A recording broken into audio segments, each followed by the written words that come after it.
And let's see, I'm in Cinderella right now. I'm originally from Minnesota.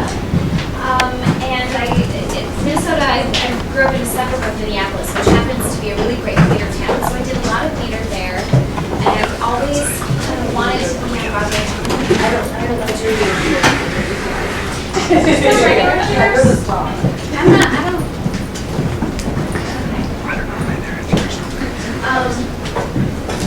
So I started taking dance lessons when I was about 5 years old, and voice lessons when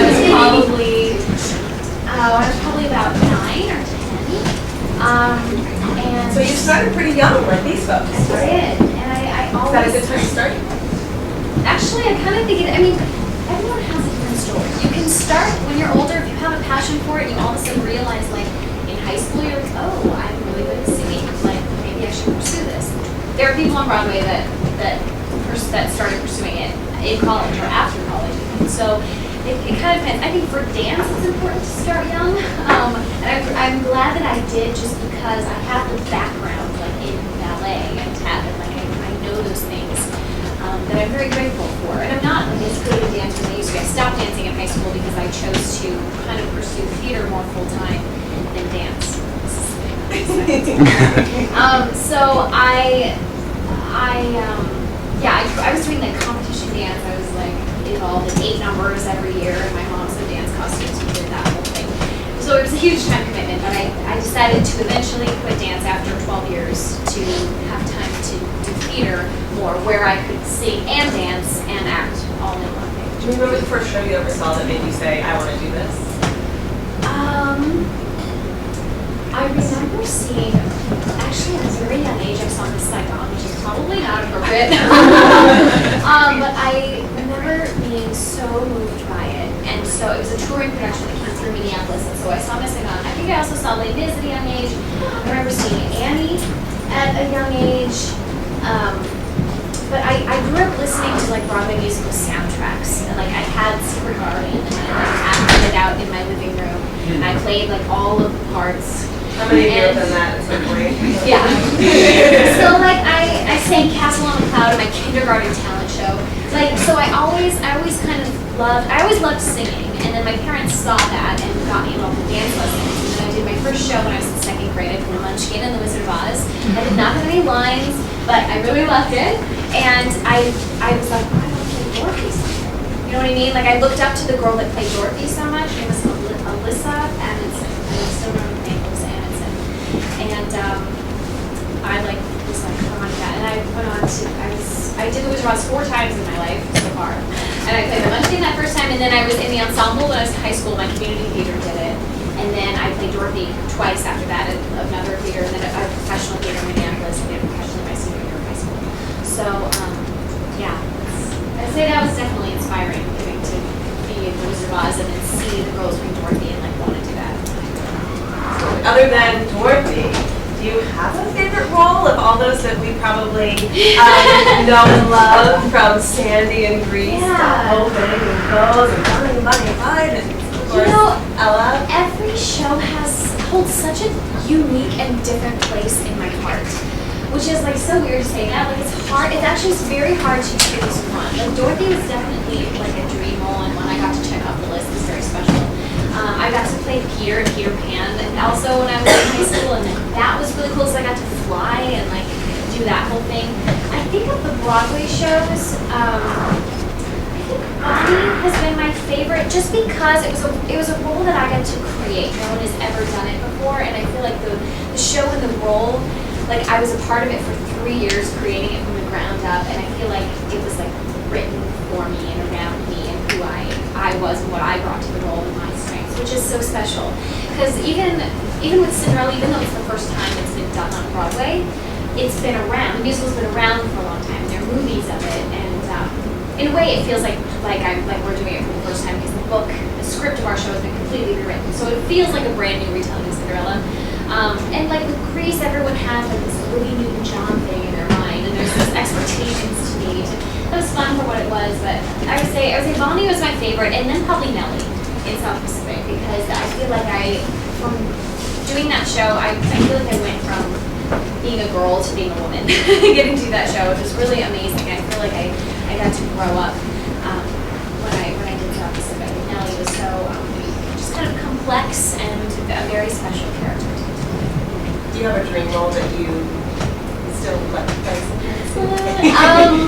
I do have a few. You know, everyone always asks that too, and one of them is Mary in Peru, the Music Man. I played Amaryllis when I was in 3rd grade, and then I played Zanita when I was in high school. So now I want to play Marion, and then after that I want to play Mrs. Shin and Marion's mother too, Mrs. Peru. All of my lifetime I want to play all the roles.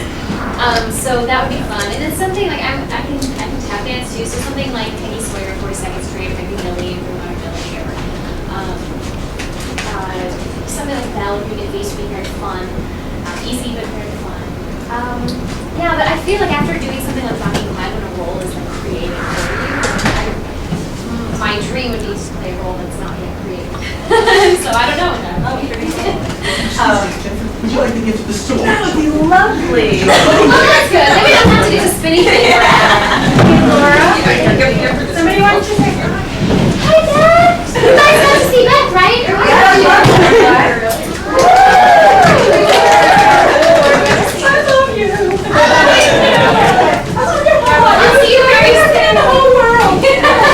Want to get that? I did a reading for Cinderella like 2 years ago, like before anyone else was involved. We had one day table reading, and Beth Level read it for grandmother. And that so she's the sweetest teacher I've always met. She's good people. Speaking of fabulous talents, other than Beth Level, do you have a dream performer that you would just like to have lunch with or perform with? You know, again, I've gotten to check a lot of those people off the list. I mean, I loved Sutton Foster growing up too, and I got to work with her in Anything Goes, which was awesome. And Jill Gray in Anything Goes, which was just incredible. Let's see. I have yet to meet Julie Andrews, and everyone asks, met her yet? Because Julie Andrews, the whole Cinderella musical of Rodgers and Hammerstein's Cinderella was written for her, and she was the original Cinderella in the movie version that was first made in 1957. So she hasn't come to see the show. She's not been around. She didn't come to Atlanta. She's very busy with the thing, but I think it would be really I met Bernadette, just on her Broadway Barks on Saturday. You really have to check out the letter. Yeah, it's so exciting. Do you have any funny stories or favorite on-stage moments that you might share, particularly from Cinderella? Oh, so many, you guys. Like, things go wrong all the time, and it's so fun. Cinderella, let's see. There's been a couple, like, falling up the stairs moments. Mostly Santino, and then I'm, like, catching him, like, going up the stairs. Like, and there's the end of the song, Do I Love You, which is, like, in Act 2. We're like singing facing each other on opposite sides of the stage, and at the very end we like run together and finish the last note and kiss, and then we like run up the stairs. So one time it happened, we were like, oh, are you really as wonderful? And we kind of like went too close. We were like, oh, okay, like before that, you know what I mean? So like we bumped into each other, and there's also a time where the zipper of my dress was like halfway undone. There's a moment when we're dancing, and he was like, like while we were dancing, I was like, oh my gosh, was my dress undone? You know what I mean? Things like that. There was also, we've had to stop the show probably twice. There was one day with the fairy godmother, she flies over the you know, kind of, she comes on and like flies over me in a carriage. And one day she kind of like flew on and then like stopped and like hung there. It was the safety trigger in the flying like apparatus went off, which is good because if it senses that something is wrong or something's going to go wrong, it like automatically like safety switches off. And there was nothing wrong. It was a glitch in the like programming, not the actual like mechanism. Anyway, so she's like supposed to come on and like fly and go back and forth, and she like came on and like ka-choom, and is like hanging there while we're like finishing the song, and it's like kind of awkward but fine. And I get off the carriage and then I like exit, and it's supposed to like transition into the ball room, and she's like still there. And so I was like, we're stopping the show, right? We're stopping. And so the godmother came on, and our stage manager was like, we're gonna stop the show. And it literally only took like 2 minutes to like get her down and off, and we started up again. And then just like a week and a half ago, we had something with the automation of the trees that move around in the forest. They all are on tracks, and they move, and there's a scene at the top of Act 2 that's called The Pursuit, where the prince is like chasing me through the woods. And the trees are moving all over the place. It's very like choreographed. Everyone's hiding behind certain trees and like running around through all the trees. And all the trees were in the wrong spots. And we were like, okay, like how are we gonna do this when we're stopping, right? We have to stop. This isn't safe and it's not okay, like we don't know where anyone is. And again, eventually. But don't you feel audiences love those things? Like I was there the night that. Yes, I was there the night that they had to stop, the night that she fell in the stairs, or the night that, and a lot of times, oh my gosh, a lot of times things go wrong, and we'll come out at the end, or we had friends in the audience who were like, oh my gosh, did you see that the palace steps didn't come on in that one scene? They were like, oh, no, I didn't know. And it's like, half the time, people, like, if we don't stop the show, obviously if we stop the show, people know something else. But half the time, if like set things like go wrong, and we just kind of like go on, like no one knows. It's because they don't know what it's supposed to be, so they don't know that something went wrong because they don't know the sort of reasoning for what it should have been like. Let's see, what else in Cinderella? There was also a whole scene. I did the whole like first 10 minutes of the show without the bloomers on. I forgot to put my bloomers on the dress, so good thing I don't do any dancing in the first 10 minutes. Let's see. Yeah, we haven't had any like huge snafus yet. Oh, one day, Victoria's Photographer's fairy godmother. If you see the show, you know she has these like cameos, they're called, that come out from her costume, and they make her look, they make her look kind of like a butterfly, like. And it's a separate apparatus that she like buckles around her waist like a seatbelt. And essentially, and one day in our scene during It's Possible, she was like downstage, like center, and we have like a little scene in the middle of the song. And I started talking the first line of the scene, and she turned to look at me, and her whole they fell off. So she's like downstage center, and then she walks back up to me, and it's like dead like costume hoops. Like they're like big wire baskets is kind of what they look like, covered in like her pretty fabric of her costume. And they're just like dead on the stage there. And like big, like as big as you.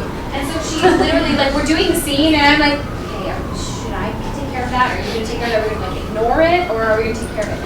And so we start talking, and she like literally picks them up and like drags them off. And she's listening to me, listening to me talk to her, and goes, so funny. And then also 2 days ago in that same scene, I was like, are you really my fairy godmother? Is my line. And on fairy, like spit, like came out and was like on my chin, like a big loogie. And I was like, and I after my line, she's like, yes, but you're the only one that's treated me with charity, generosity, and kindness. Like it's a tender moment, and I couldn't go. I mean, like you can't like do that. So I had to stare at her and just smile, knowing full well that I had spit all over my face. And I talked to her after, she was like, Laura, she's like, it was everything I could do not to like start laughing. And I was like, thank you for not laughing. Thank you for being so professional with me, even though I had spit dripping down my. So yes, things happen all the time. As a married lady, do you ever find it's difficult to balance family life and time and getting enough sleep and rest and all that good stuff? Yes, I do. It's not easy. I just got back. My husband and I, over the weekend, we left after Sunday matinee, after Sunday show, and we met our friends at a cabin in the Catskills. I took a bus right after the show and met Nate up there. We were on by Saturday, and we just spent all day yesterday, like by the pool, by our friend's pool, and at the campfire last night. We roasted marshmallows. We went with one other couple, good friends of ours. So it was the 4 of us at the cabin with our dogs, and we just got back just landed and got back. So it's so intentional to like take the time when you have it to like, oh yes, my life and my family. It's like it's so easy to get caught up in the show and the whirlwind and oh it's so fun and all these people are in town and people seeing the show. And that's amazing. It's awesome. I would have it no other way. It's what I've always wanted to do, but there's more to life than just doing that, to be honest. It's like, oh yes, there's my husband and he's what really matters. Taking the time to make sure that I still have friends that I'm not neglecting because of my schedule, and making time and being intentional about maintaining relationships outside of the theater world is very, very important. And taking the time, we were like, we need to get away. We were like, what weekend can we go? And I think we had this weekend planned for like 3 weeks ago. We were like, this Monday there's nothing going on. Let's make sure we get a getaway. Yeah. We're like, let's make sure we get a getaway to this Monday. In the next 3 Mondays, I think I have these planned again. Do little concerts or appearing at something. So get very busy, and it's important to make sure you can take time to be a normal person as well. But speaking of your husband, I think there's a fun story about how you met. Oh, yes. Originally, you shared with us last time. Yeah, last time I was here. Okay, so my husband and I met doing a production of Aladdin at the Children's Theater Company in Minneapolis, and we were both in the ensemble. We understudied the lead, so we both understudied Aladdin and Jasmine. And the two leads collided one day in the show, like collided right into each other, and the Aladdin chipped a tooth, and they turned around into each other on accident. And he bit into her forehead. She was gushing blood, and he chipped a tooth, on accident. They turned at just the right speed, and his mouth was at her forehead level. And so she's using the loaf of bread that they stole to and they had to stop the show. And Nate and I went on together. Nate's my husband, had gone on one other time before, and I had never gone on. So we did the rest of the show. It was near the beginning. It was during one jump, and it was during that song.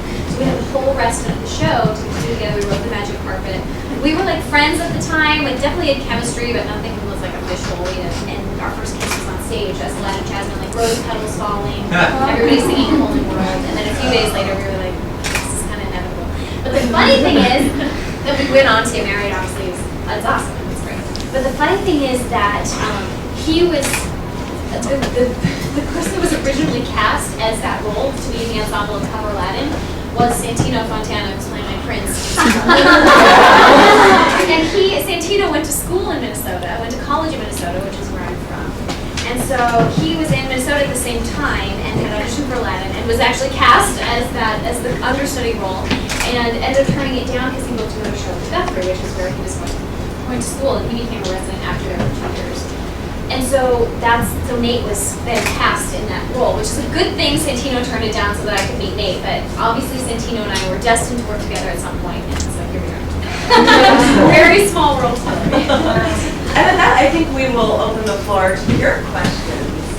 Yes, ma'am. If you mess up, just during the show, does the director go Do you get in trouble or something? It's okay. What would be the director's name? Good question. So after opening night, the director actually isn't around much anymore. He comes to visit maybe once a month or every 3 weeks to check in on the show, maybe give a couple notes. But after opening night, it's the stage manager's responsibility to kind of keep the show in shape, and the dance captain. So we have one dance captain in the show who knows all the choreography and teaches trains any new cast members and stuff like that. So we don't really get in trouble, which is a good thing. That's the joy of live theater, is that anything can happen, and oftentimes it's not our fault. If anyone is irresponsible or forgetting lines excessively or things like that, that would probably be something else. But I have never actually had any experience where there's been a repetitive issue, someone doing something wrong. But it's usually everyone wants to do well and do the show well. We're getting paid to be consistent and do the show, and people are watching. So I don't think anybody's making purposeful mistakes where we would get in trouble. Has there ever been a perfect performance? Gosh. I mean, we've done 180 shows. So I think there have been days where, yes, nothing has technically gone wrong. I mean, everyone's forgotten. No one forgot their line, everything went fine with the scenery, but, maybe the energy level. Yeah, I mean, there probably has been a technically perfect performance, but it's, there's always little things that are different every night. You know what I mean? It doesn't mean that there's a cookie cutter and we always have to maintain a certain thing. My ad, there's a scene where other people are dancing and then I'm back here with the townsperson and we talk, we're chatting while they're watching, and it's different every night what we say to each other and how we're reacting to them. So it's not, there's freedom within the structure of what we're supposed to do. It's not oh no, if I'm 1 inch this way, I'm gonna get in trouble, or the things we would maybe get in trouble for is ad-libbing too loudly. You know what I mean? The scene, my chat I'm having with this person while these people are dancing is, we're getting too big with it, we're drawing attention. So then we would just get a note from the stage manager that would be can you just make it a little, he wouldn't be mad at us, but he would just be this is growing a little bit big. Or certain things we get notes for too is pacing, where it's we've stretched out a scene too long and the orchestra is having to stretch the music underneath because we're talking slow, so we need to pick up the cues or say our lines a little bit faster. So it's things like that that take to maintain a show, to keep it good and tight and correct. But you know, it's very much a routine, and yes, we do it every day, so we're all very comfortable with it. And most of the time, things go right.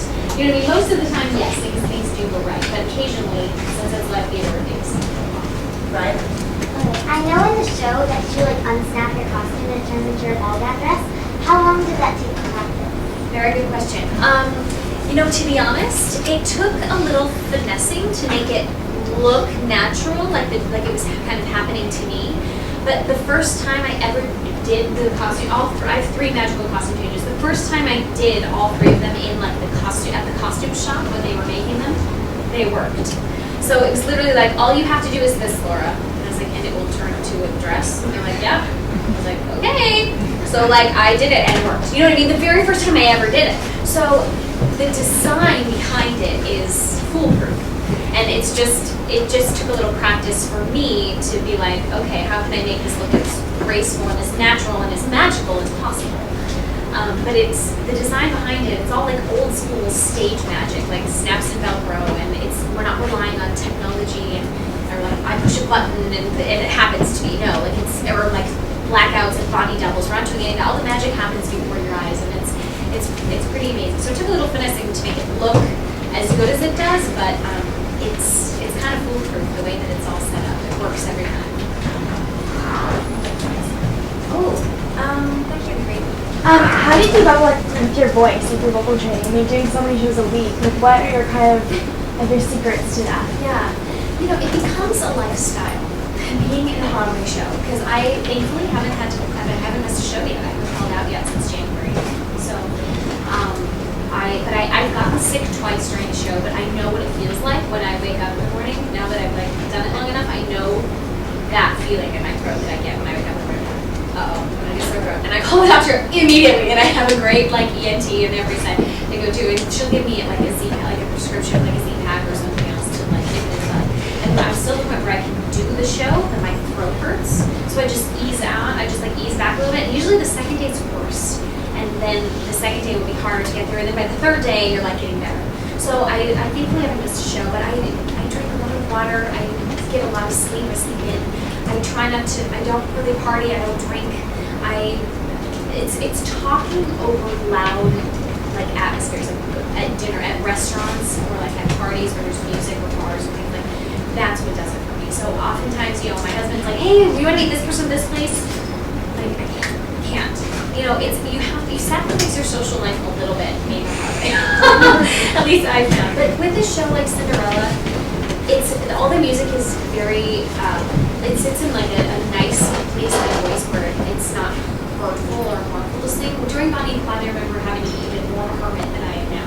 Like, couldn't go out, like, couldn't talk. I mean, I could, but I had to be so careful during that show because the singing I was doing in the show was so like belty and high and more stressful on my voice. Cinderella's a lot of singing, but it's all easy, lovely singing. So I found that, you know, I can maybe go out once a week, but it's definitely a lifestyle. I have vitamin C every day.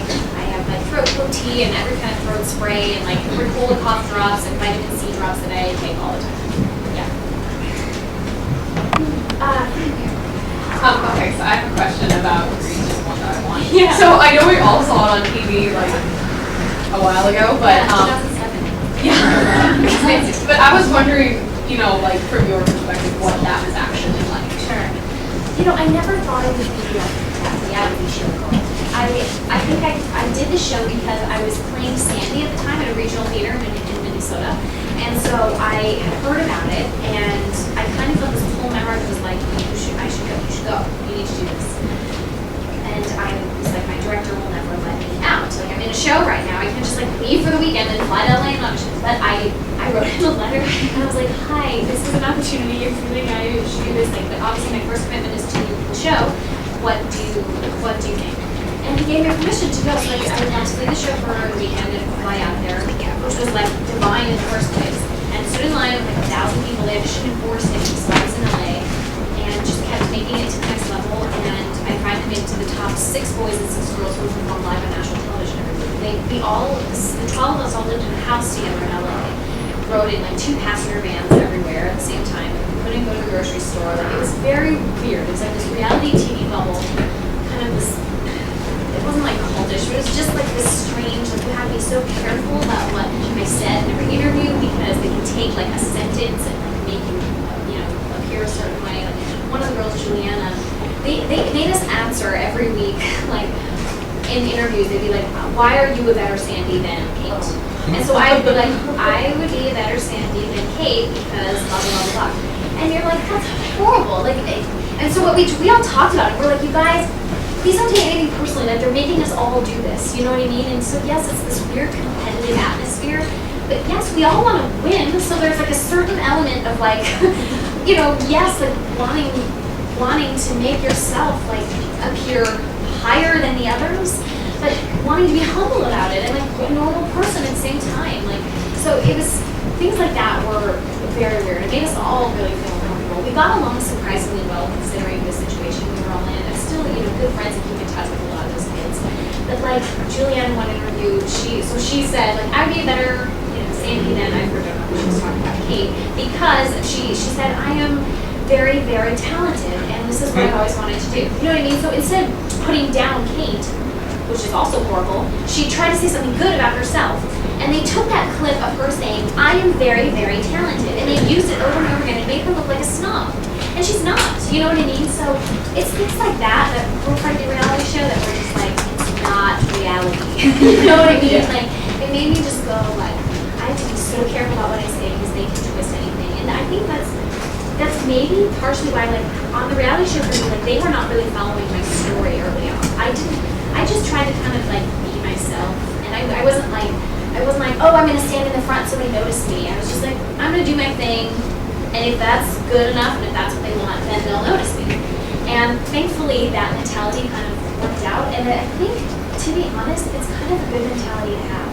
Just to be yourself and do what you do the best that you can. And don't try to be someone else. Don't try to impress because actually I think a humble personality is attractive. those are the kind of people that other people in business want to work with. So that's, I think, I was grateful enough to be noticed enough to be picked into the top 6. But before, like, I was in the top 6, the reality show, if you go back and watch episodes, I was barely introduced. They weren't really following my story that much at all. And then when I got in the top 6, I kind of just like had this upward spiral where like week after week my performances were making an impression on the audiences and I was never in the bottom 2, even though I was not really a natural first choice.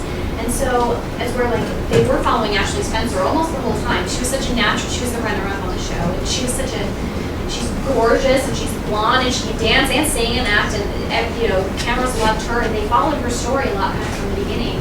And then, she still made it along the way, but I feel like the expectation was set so high on her because everyone was following her story, where it's like she kind of started at the top and unfortunately had this kind of downward spiral where her performances weren't necessarily measuring up to what the cameras or whatever had kind of placed on her, where I kind of came out of nowhere and improved myself week after week. So, it was very interesting in that way. Like getting to work with Kathy Marshall, who directed the Broadway show, and she was the judge on the show as well and choreographed the group numbers every week, was amazing. Getting to meet Jim Jacobs and even Rob Marshall, Kathy's brother, who directed like 9 in Chicago, all the movies. He's doing the Into the Woods movie upcoming. So, getting to meet him and work with him and meet Olivia Newton-John and work with her and Andrew Lloyd Webber, all of that stuff was really incredible. And it's definitely an experience I'm very grateful for, but I don't know if I would do it again. Gratefully, it worked out for me, and it put me on the map in New York, and I'm eternally grateful for it. But I think I only did it because the prize was a lead in a Broadway show, and that's what I always wanted to do. I never really had my eye on doing like American Idol. I would just do a reality show to do a reality show.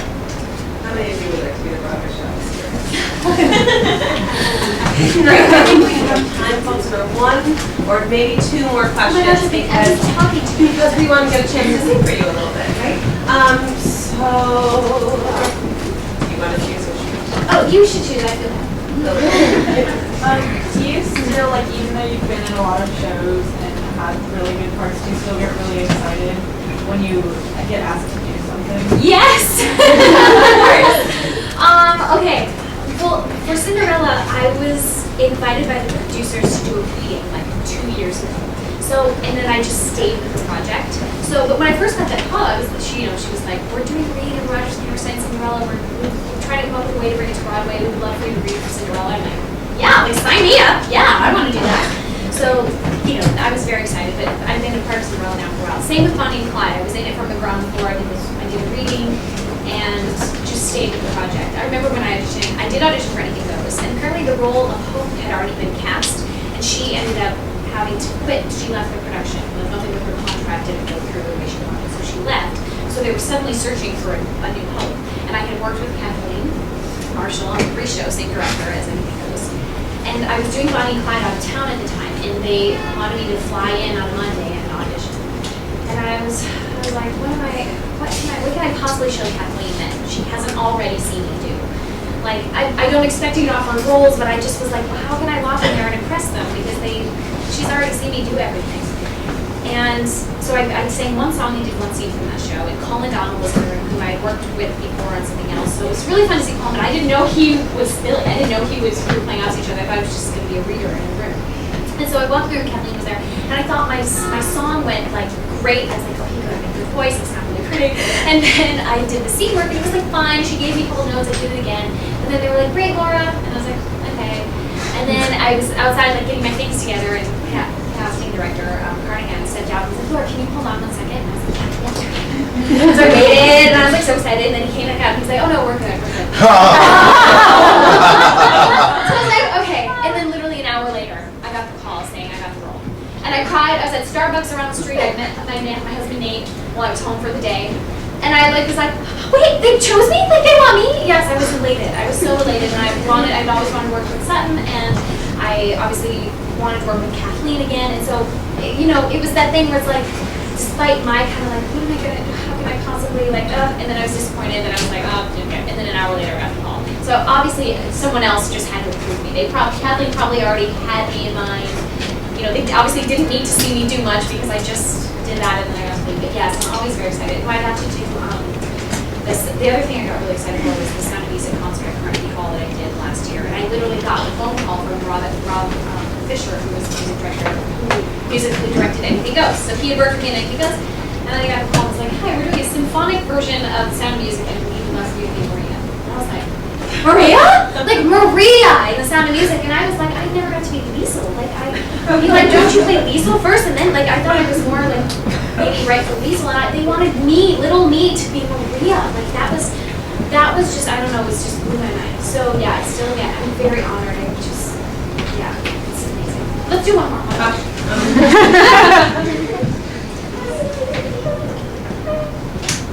Anne-Marie. What advice do you have for young actors that want to pursue a career like this? Yeah, I just keep doing it and keep training and take classes and be in the ensemble and understudy and play leading roles and get all the experience you can and learn from those around you. I only went to college for a year before I started working, so I actually don't have a degree. I wouldn't recommend that necessarily. It just ended up not being my path. Everybody has a very different story. If you want to go to school, awesome, go to school. You can learn so much there. I ended up getting most of my training just through experience, I would say. But since I moved to the city, I haven't taken a voice lesson since I moved to the city. I'm singing every day, and that just keeps my voice in shape. But it's like dance. Take dance classes, take acting classes, come and do these workshops, and things like that. It's absolutely incredible experience to do what you're doing. But it happens. It absolutely can happen. I've had stories of friends that graduated college and then moved here and booked their first audition. And I've also had people that have come and have auditioned for 2 years, 3 years before booking something. So it can take a long time, but there's no cookie cutout way of the 3 easy steps to make it to Broadway. No, that's not the case. So it's not do this and this and this and it will happen. It's everybody eventually, it's keep at it if it's your passion and it's what you love. The second you start thinking someone had asked about the stress on your voice or what you have to give up. And it's the second you start thinking about the consequences or what you have to give up or then don't pursue theater. Because it's as long as you love it, your passion for it and your love for it should far outweigh anything you ever have to give up or any rejection you may face or the time you may spend getting up in the morning if you want it, do it. Like, go to the open call and wait in line and do it, because it can happen. It'll take a lot of work, but it can absolutely happen. I think we have 7 people taking a Broadway duties in Cinderella.